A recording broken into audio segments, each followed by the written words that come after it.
인생을 사는데 여러 가지 중요한 일들이 많습니다. 그 가운데 여러분의 인생을 살고 남은 생애를 생각하면서 가장 중요한 한 가지를 꼽는다면 무엇이라고 생각합니까? 집을 위해서 평생을 사는 사람도 있지만 목숨 걸 만한 일은 아니죠. 주신 자녀 때문에 평생을 헌신하며 사는 부모님의 헌신도 있지만 하나님이 그것만을 위해서 우리의 생명을 주신 것은 아닐 수도 있을 겁니다.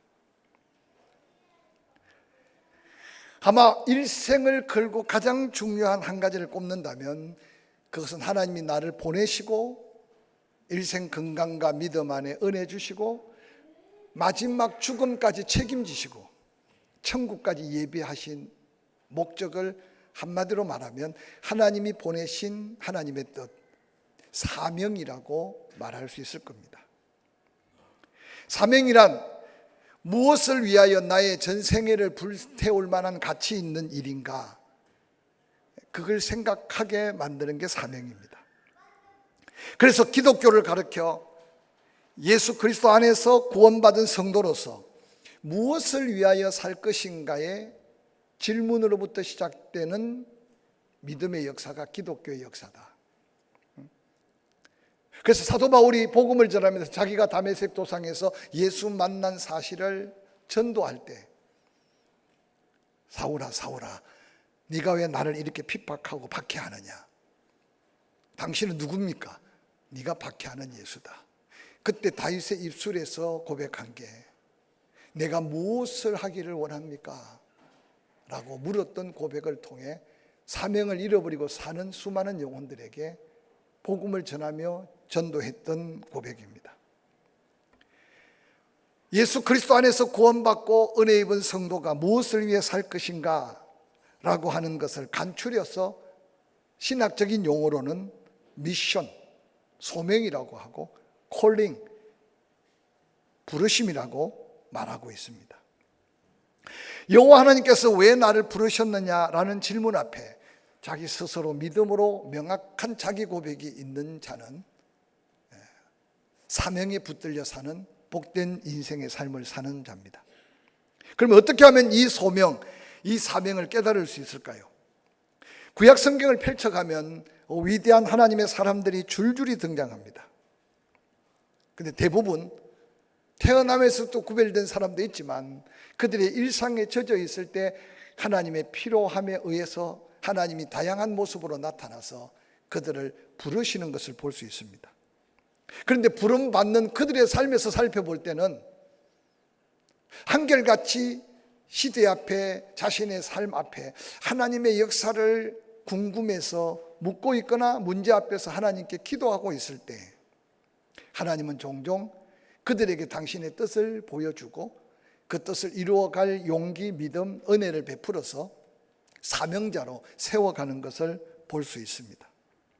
오늘 함께 읽었던 본문은 BC 740년, 오늘 낮에 설교했던 배경은 BC 743년 북왕국 이스라엘의 호세아가 처음 부름을 받으면서 시작된 역사고, 오늘 함께 읽었던 이 본문의 말씀은 BC 740년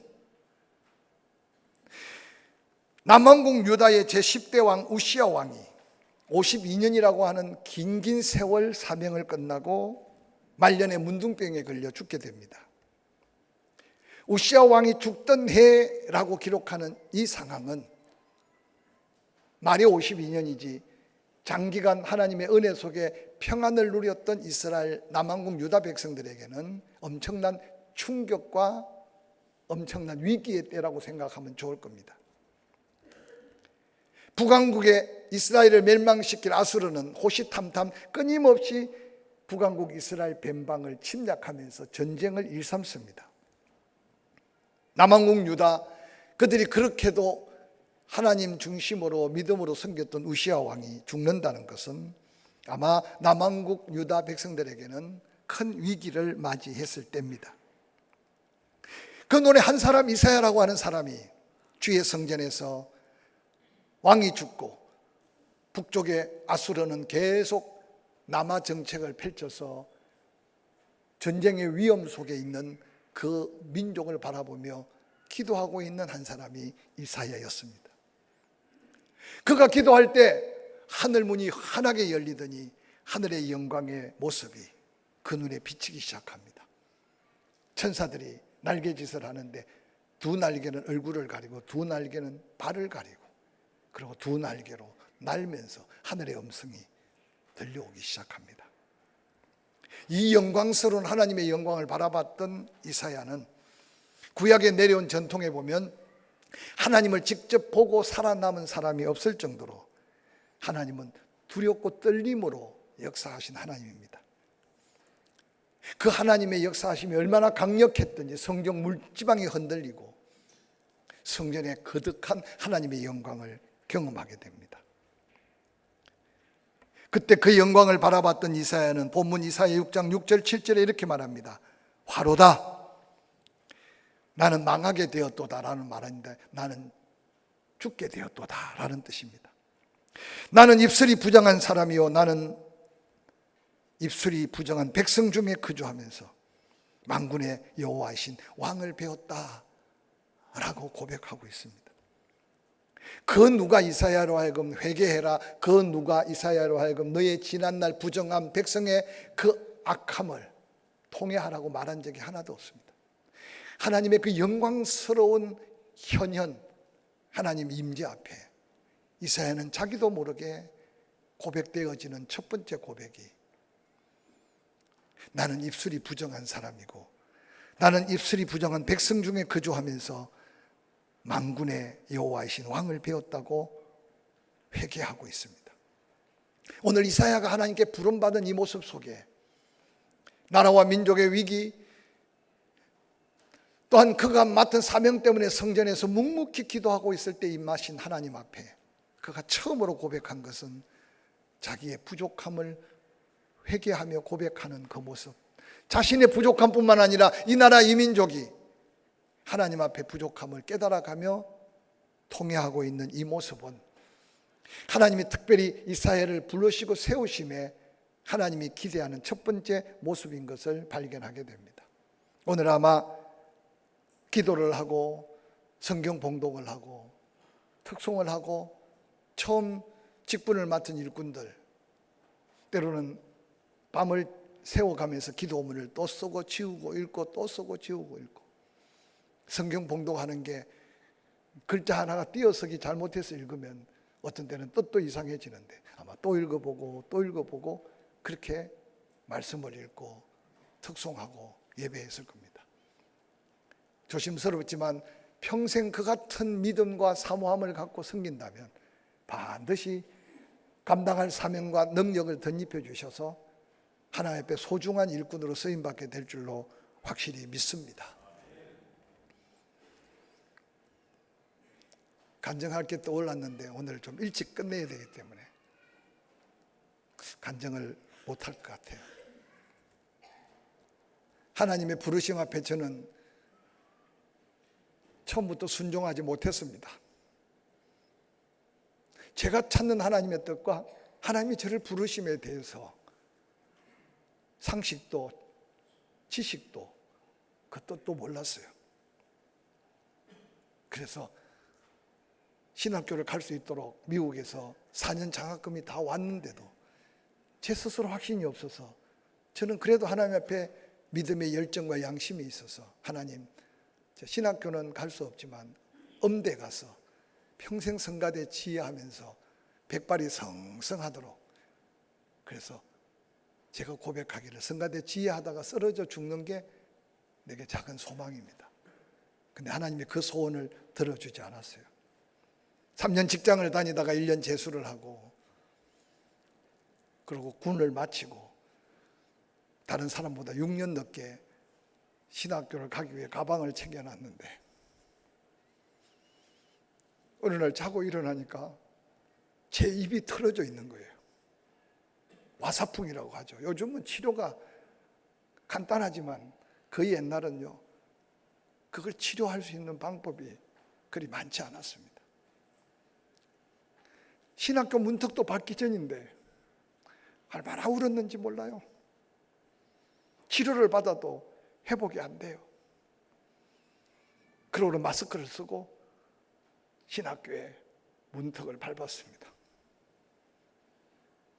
그러고는 한 달이 지나고 2달이 지나고 6개월이 지날 때 조금씩 회복됐지만, 저는 가끔 거울을 볼 때마다 하나님이 저를 부르실 때 저를 정결하게 하기 위해서, 그래도 사명자의 길을 가지만 회개할 거리를 회개케 하기 위해서 제게 준 그 흔적을 저는 평생 잊지 않고 바라보고 살고 있어요. 아마 개인적으로 여러분 가까이서 보면 그냥 있을 때는 표시 안 나지만 말을 하면 제 입술이 조금 언밸런스가 될 겁니다. 그렇게 신학을 공부하고 목회지에 가서 목사 안수를 받기 전에 내일이면 안수를 받고 전도사가 목사가 되는데 밤을 하얗게 새웠습니다. 자꾸 제 마음속에 두려움이 다가와서 전도사 딱지 붙이고 포기하고 그냥 직장 가서 뭘 하든지 먹고 사는데 지장 없지 않습니까? 목사 안수를 받으면 아무것도 할 수 없는 것이 끊임없이 부담이 되었어요. 그리고 안수를 받고 여기까지 왔습니다. 오늘이 제가 포항 땅을 처음 밟은 20년 전에 40대 중후반 하나님이 저를 이곳에 보내주셨습니다.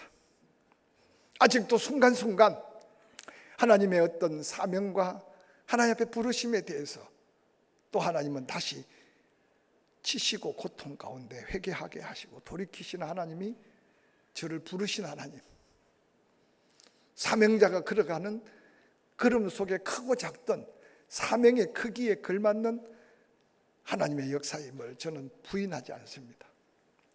사랑하는 포항 침례교회 믿음의 동역자 여러분, 여러분의 직분이 어떠하든 간에 하나님 앞에 사명으로 깨닫는 그 사명을 이루어가면 박수갈채만 있고 축복의 영광만 있는 게 아니고, 그 사명을 놓치면 오늘 낮에 설교했듯이 하나님의 진노와 심판이 있기 때문에 끊임없이 우리를 깨우치고 고치고 살리기를 원하시는 하나님을 경험할 때 이사야가 화로다, 이러다가 죽을 것 같구나, 내 입술이 부정한데, 이사야는 저처럼 늘 설교하며 살아야 될 사람이니까 그 부족함을 고백할 때 천사가 성전에 있는 놀라운 제단의 불을 가지고 이사야의 입술을 찢으면서 내 악이 사해졌고 내 죄가 사해졌다고 정결케 하셨던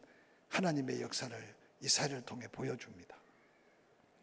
하나님은 깨끗한 그릇을 썩기를 좋아하시고 하나님은 정결하게 준비된 자를 사용하신다는 사실을 기억하시고, 내 모자람과 약함과 부족함을 생각하지 마시고 하나님의 은혜 중에는 치료의 은혜, 정결케 하심의 은혜, 새 힘 주심의 은혜, 더한 은사 주시는 하나님의 은혜를 기억할 때 부족함은 채워서 쓰시는 하나님을 기억하기를 주의 이름으로 간절히 축원합니다. 그때 이사야 6장 8절, 내가 또 주의 목소리를 들으니 정결하게 자신을 돌아보니 하늘의 음성이 들리는 거예요. 하나님이 이사야의 귀에 또렷이 들리도록 내가 누구를 보내며 누가 우리를 위해서 갈꼬 하십니다. 그때 이사야가 내가 여기 있습니다, 나를 보내주십시오. 여러분 의지대로 사는 것 같지만 사명자는 때때로 내 의지와 다르게 하나님은 나를 첩복종시키기도 하고 강권하여 이끄시기도 하십니다.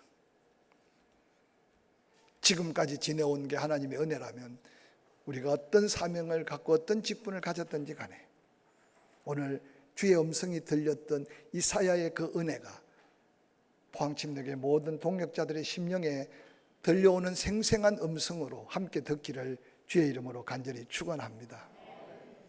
오늘 낮에 식사를 하는데 재정부에서 목사님 TV만 해결된 게 아니고 오늘 베이스 기타 치는 앰프도 누가 더 헌신해서 다 끝났습니다.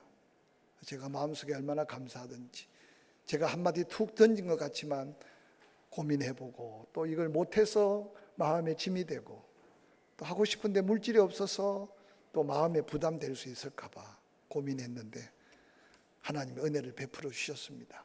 작은 거지만 내 힘에 어떤 때는 넘쳐나지만 끊임없이 주의 음성을 듣고 그 음성에 순종해서 고백하는 이사야의 고백이 우리의 심령 속에 넘치기를 주의 이름으로 간절히 축원합니다. 지금 교회 학교 전도사님이 오지 않아서 교사들이 많이 힘들어합니다.